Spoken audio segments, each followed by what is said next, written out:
We're going to be joined by Coach Jason Brown. You might remember him from Netflix's Last Chance U. He was the head coach with the Independence Community College Pirates. What an electric factory, like more or less. So having this interview with Coach Brown, it's currently 11 a.m. Cleveland time when we're recording this. Mm-hmm. He's up at he was up at 5 a.m. which would be California time, sending me messages. He was fired up. He was ready to go. So this is going to be a great interview. We really don't know what's going to happen. The dude is an absolute firecracker. He's from Compton, super intense guy. He's also a motivational speaker, a podcast host as well. We know he's going to shoot it straight with us. He had a quarterback list, Phil, that had some Browns fans fired up because he ranked Deshaun Watson as the absolute last quarterback in the AFC. So we're going to talk to him about that. That's going to be a lot of fun. And then we're going to get into our quarterback ranking. So we won't keep people waiting for too long. Obviously, there's a lot going on in the sports world. We got NBA finals going on. We got NFL offseason starting to pick up a little bit with mini camp. So we're going to talk about all that. But first, we got to get to him. Let's go. Here he is, Coach Jason Brown. Alrighty, joining us now on the Sports Parlor Podcast all the way from California. We appreciate him joining the show so early in the morning for him, but it's not that early in the morning for him. From Last Chance U, you guys know him, Coach Jason Brown. Coach, what is going on? Thanks for hopping on the Sports Parlor Podcast today, man. How you doing? Hey, good. How you doing? Thanks for having me. Good. So we'll start here. We'll jump right into it. Obviously, a lot of people know your backstory. We'll talk about that in a second. You were on the Netflix Last Chance U. You were coaching the Indy Pirates on that the couple seasons on Last Chance U. But we got to talk here. This is what we wanted to bring you on about. You got a couple Browns fans in a little bit of a panic storm this week on the internet. Your AFC quarterback rankings are out. I want to go through these really quickly, and then we want to let you give your feedback. AFC starters ranked by Coach Jason Brown. Number 1, you got Joe Burrow. We appreciate that. Ohio dude. Number 2, you got Josh Allen. 3, Russell Wilson. 4, Mahomes. 5, Herbert. 6, Mac Jones. 7, Matt Ryan. 8, Lamar Jackson. 9, Ryan Tannehill. 10, Zach Wilson. 11, Trevor Lawrence. 12, Derek Carr. 13, Davis Mills. 14 is Tua. 15 is Kenny Pickett, the rookie of the Steelers. And 16, all the way down there in last place, is Cleveland Browns starting quarterback Deshaun Watson. Coach, you got Browns fans fired up, man. What's up with this list? Oh shit! I don't see anything wrong about it. I don't see no lies. I just call it out like it is. I don't tell lies. You got to remember shit when you lie. I don't lie. So whoever has Deshaun Watson on any list above number 16 is a fucking idiot. I'm just gonna keep it real with you. They're straight up idiots because, number 1, he hasn't played in 2 years. Number 2, he will not play this year, most likely. I've said it on my show 3 months ago. I don't see him playing. And I wouldn't be shocked if he ever plays football in the NFL again when everything continues to keep coming out. So actually on my show, my production team, I think, missed something. So I put Deshaun Watson / Baker Mayfield. Okay, cool. Well, I was going to ask you. I didn't get out there. And I would have Baker at number 16 either way. Wow. Too. Wow. So, okay. Yeah. So basically, he's the second most overrated quarterback of all time behind Carson Wentz. So those two right there is just what I would do. That's just how I would have it. So whoever ends up being the starter in Cleveland is number 16. That's just what it is because of the scenario. Now, is Deshaun Watson a talent? Yeah. Is he a big time? Yeah. But we got to be truthful with ourselves, man, and put it where it is. Like, he may not play. Why would we rank the cat above someone that's going to play? Like, it just doesn't make sense. It doesn't make sense. Like, if people see it as negativity when I see it as the truth, and a lot of folks just can't handle the truth. So that is what it really comes down to. A lot of cats just cannot handle the truth, man. It really hurts their feelings. Yeah, and, as a player, I get what you're saying as a player, because you can't rank somebody if you don't think they're going to play. You know what I mean? But at the same time, I think he's really just dealing with the court of public opinion right now. And I feel like if I was somebody who had to come down with that and the courts already decided nothing criminally, and I feel like he spent the year already last year, time served. You know what I mean? I say at the worst this year, 6 to 8 games. Just because of the court of public opinion. It's like the NFL is going to have to do something, because if he just doesn't get any type of suspension or anything, the Browns are going to look like, the bad people and things like that. So I think that's my only take on it. So you think he should get less games than a cat hitting a female? I'm not condoning any of that, but I'm saying I know you're not. What the courts have said so far, criminally, he's not been charged with anything. Dude, right. I look at it like this. I was thinking about it like this morning, and Coach, you could let me know how your thoughts on this. We saw Calvin Ridley, and Phil and I talked about it. We talk a lot of sports betting on the show. Calvin Ridley got suspended a full year for literally putting together a 3-team parlay. Mm-hmm. This dude has now 26 accusers, and we're recording this on a Tuesday. So by the time this thing comes out on Thursday, God knows how many more could come forward. It seems like every couple hours there's more lawsuits and more lawsuits. So, Coach, you're of the belief then that Deshaun Watson won't play football this year? I don't think so. I don't think we've seen the beginning of it. I think he's the R. Kelly of football. I think it's going to only get worse. That's what I truly think. I just when you play in locker rooms, dog, you already know, big dog, you get to see a cat's real character, and you kind of have a vibe either way, whether you kick it with him off the field or not. You still you kind of get a vibe of the cat. As a recruiter, you see character, you evaluate character, you kind of go for, okay, what is this? I argue with my boys every day, right? I grew up with all brothers, so I don't really have too many white friends. So me and my buddies are arguing the other day about this, and I said, you got to cut out the black and the white thing with the Ben Roethlisberger getting off, with it ain't a black and white thing no more. I call it like I see it. Like, all idiots come in all shapes, sizes, and colors. And we got to start calling it what it is. And how would you let Deshaun Watson babysit your daughter? That is how I evaluate human beings. And there's no fucking way that cat walk in my house. And after seeing his interviews, after seeing all the things he said, he just looks like after all this continues to come out, dog, the cat has I call him one thing. He's a predator. And I don't care what you say. He is trying to groom folks to come in and buy into what he's selling. Look at his eyes, his face. I've been around it too long. I've been on both sides. I've seen young brothers get accused by white girls of rape when it didn't even come close. They just happened to be from a town of 8, and their daddy, their redneck, backwood daddy was like, "Oh, you mess with who? No, it's rape now." Yeah. And I've seen that happen literally lots of times.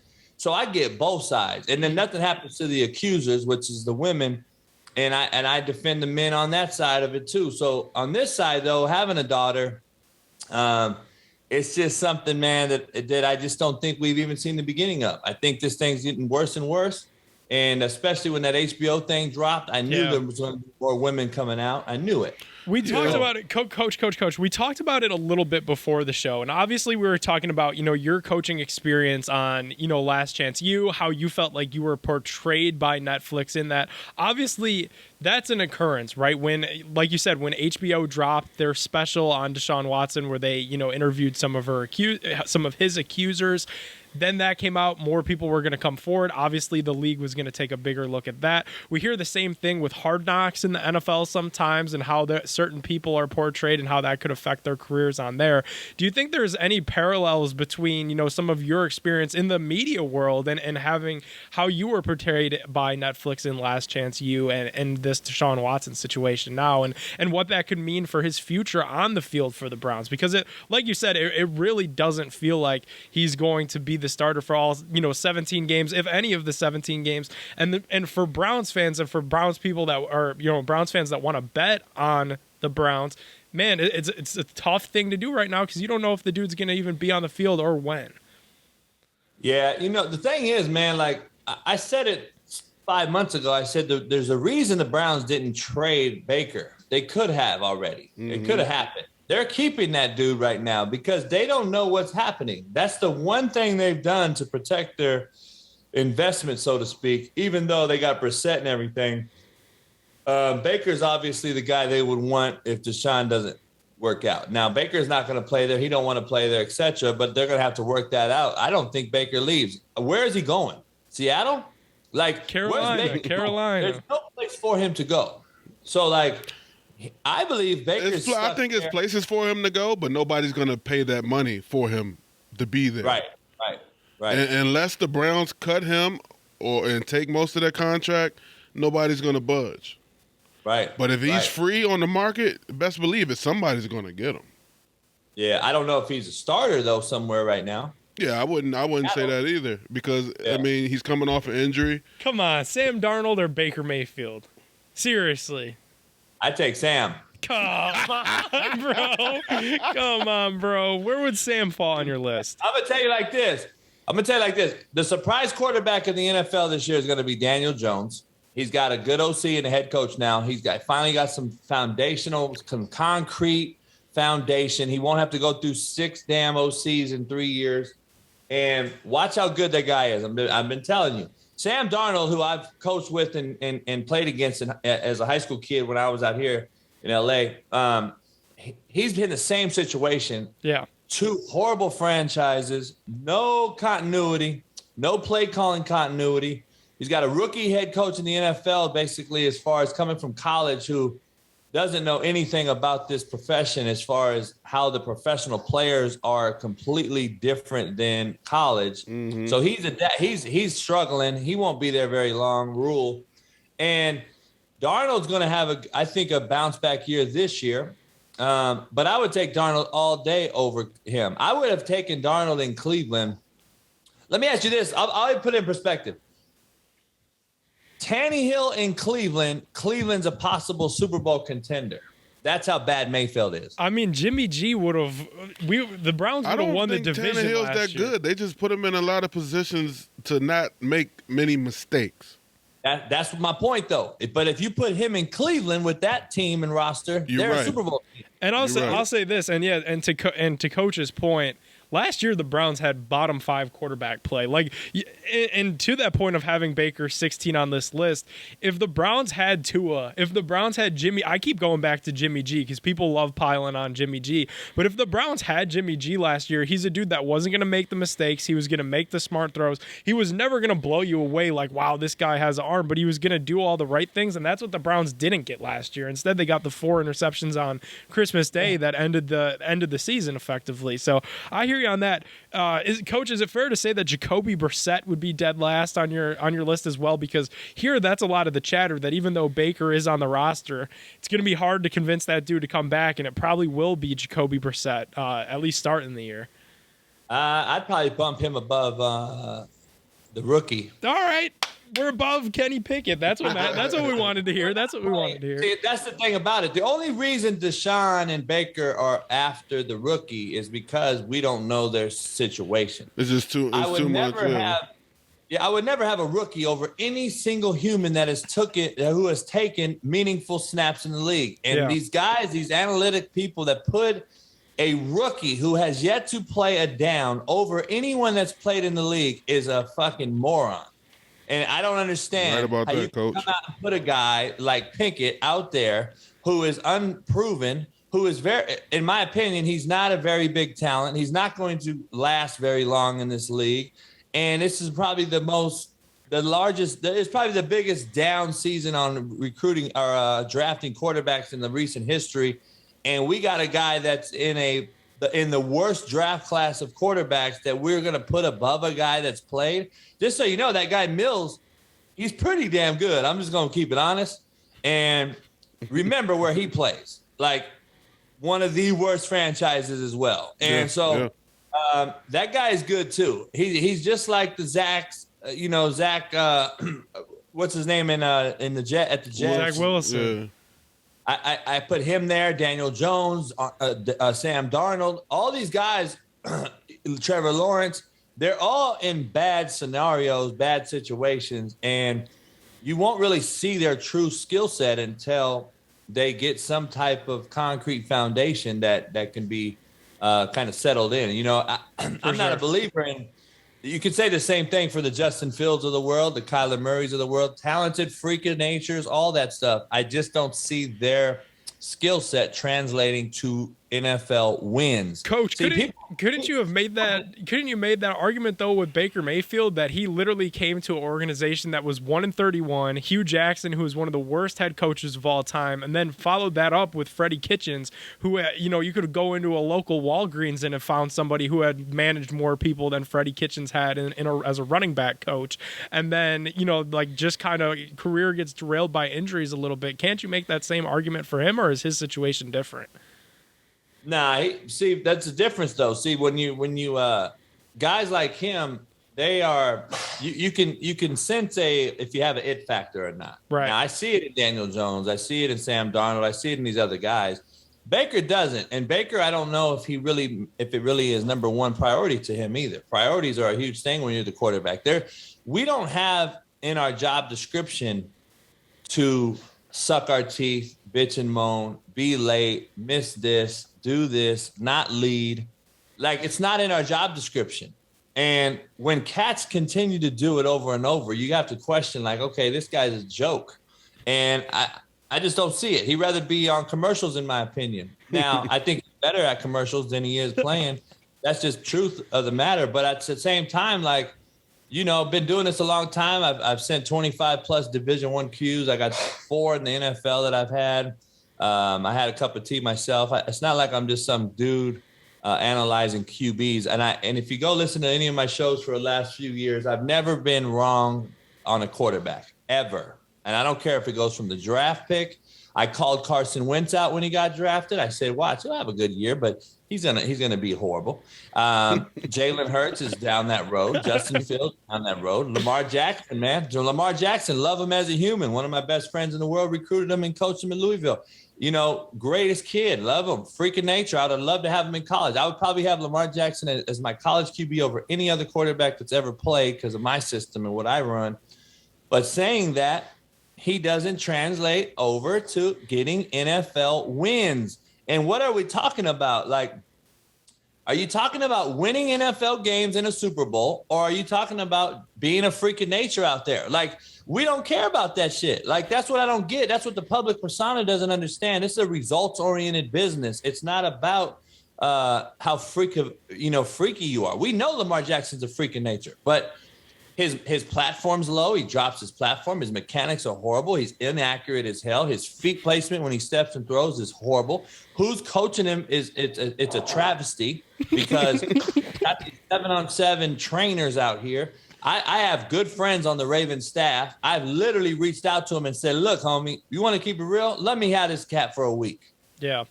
And that ain't going to happen because it's a media thing. So watch the stuff he puts on IG. Just watch it. Like, why are we throwing 9 balls all day? That's not your issue. Let's throw a hit and a curl and an out and a slant, and let's throw some shit that we need to work on. And you can just see his mechanics have not improved since he got into the league. That is a issue. That is something that is a major problem.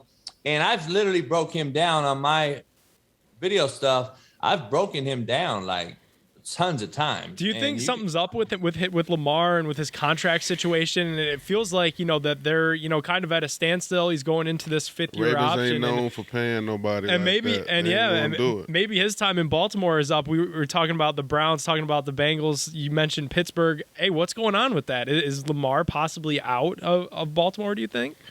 Look, man, you guys know, you played in the league. You understand this thing. They start to give you innuendos and little. Yep. They tell you how they give you little things, tidbits on. We don't want you anymore. Mm-hmm. Yep.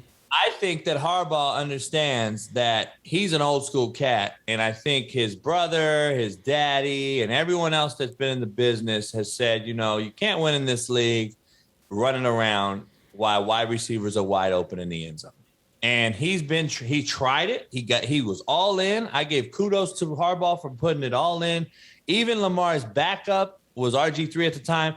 He was another Lamar, right? Then they brought in this McSorley cat, another little athlete from Penn State. Yep. They weren't the traditional NFL team that had a so-called athlete at Q, and then their backup was was some big old slow white dude, right? No, their whole system was predicated in case Lamar went down, they were going to run the same thing. Yep. And he was all in. The NFL's never done that, in my opinion. I broke this actually down. They were all in. I think that he realizes that when Lamar scrambles the pocket, breaks the pocket, runs 45 yards laterally to gain 1 yard, when there's guys open that you can't sit your foot in the ground and make an accurate throw, you got to come back to the huddle 40 yards away and then redo it. Your energy is spent, man. I mean, I'm just telling you, I broke him down. I'm just telling you, it's like watching a bad college team play offense in the NFL when you have great running backs, great O-line, great defense. You had Hollywood Brown. Why would you get rid of him if he's your only deep threat for Lamar? If they do play the box to stop the run, why would you get rid of your deep threat? It's starting to show that, you know what? Force his hand a little and put it on Lamar now and take it off the franchise, when in theory the franchise may be at the point where, you know what? I don't believe we can win the Super Bowl with you, because at the end of the day, NFL teams and franchises know that it's a result-oriented business. You know, they're probably waiting on what's going to happen with someone else in the league, or if Lamar is going to show up and put his big boy pants on, play this contract out, and then see what happens. I don't know. I just don't know if it works out. I don't know if it happens. But there's a lot of things there that I love Lamar Jackson to death, man. People think I hate on him. I don't hate on him. I just tell you the truth. Like, do you think he could be as successful as he is in Baltimore, if not more, in a different uniform? No, I think Baltimore is the greatest fit he's ever could ever have. And that's the thing, because I don't believe there's going to be another Harbaugh that buys in and puts a whole system in for Lamar. You know what I mean? Because Lamar is a bad season away from being Mariota. Yeah. You know what I'm saying? Yeah. I mean, it hates to say it, but it's like one bad season for a scrambling quarterback is worse than a bad season for a prototype quarterback. Oh, anytime. And you already know the game, man. He's a brother. It's as sad as it is. We already know the business. We know the real deal. These cats, they're not going to try to do everything they can to get this cat successful. He's already behind the 8-ball as a brother, as an athlete, as a guy, stereotypical athletic quarterback, that bullshit that we hear all the time. So you're already in this bad spot. So now, you know, you got to play MVP level all the time, which is unfair to him. It's unfair to all the young cats coming up, but it is what it is. And we already know the business and the profession. And it's a what have you done for me lately business. And, you know, it's a result-oriented one, man. And he hasn't gotten the playoff wins, and he hasn't led his team to a Super Bowl. And people think he's had the defense, he's had the run game, he's had all the opportunity to do so, but hasn't done it. So guess what? They're going to find out, okay, well, this isn't the result we need. So can we find someone else out there? But it doesn't make sense, the Hollywood Brown deal, to me. I just don't see why and how, because their wideouts are worse now. And I just feel like with the Ravens organization, they're not used to paying nobody. So even with that, Hollywood was trying to look for, you know, A.J. Brown type money, and I don't think they're looking to pay him that type of money.